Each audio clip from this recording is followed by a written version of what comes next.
Driving lovers, మనమైతే కుంభమేళకి అయితే పోతున్నాం కదా.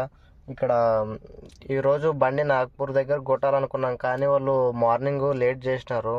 ఇంకా 11:30 అయింది. అయినా కూడా ఇప్పుడు నాగ్పూర్ దగ్గరకి ఇంకా 200 కిలోమీటర్స్ పోదామని చెప్పిన వాళ్ళకి చెప్తే కూడా అవసరం లేదులే, ఇంకా ఆదిలాబాద్లో రూమ్ చేసినారు, పడుకొని పోదాంలే, అంతేం అర్జెంట్ ఏం లేదు, నిదానంగా పోయి నిదానం వద్దామని చెప్పినారు. సర్లే అని చెప్పేసిన. నాకు కూడా జలుబు చేసింటే ట్యాబ్లెట్లు తీసుకున్నా. ట్యాబ్లెట్లు తీసుకుంటే ఈ 4 ట్యాబ్లెట్లకి 70 రూపీస్ చేసినాడు. అదే మన ఊర్లో అయితే ఒక 20 రూపీస్కి వస్తాయి. మళ్ళీ ఏం పని చేస్తా ఏం లేదో తెలియదు. ఇంకా 2 ట్యాబ్లెట్స్ ఉన్నాయి, రేపు నైట్ మింగ్ అని చెప్పాడు. ఇప్పుడు మింగిన, బట్ ట్యాబ్లెట్ మింగేసి పడుకోవాలి. ఇంకా మరి ఇంకా మనం ప్రయాగ్రాజ్కి పోయిన తర్వాత అక్కడ నుంచి ఇక్కడ అయోధ్య నుంచి వారణాసి అని చెప్పినారు.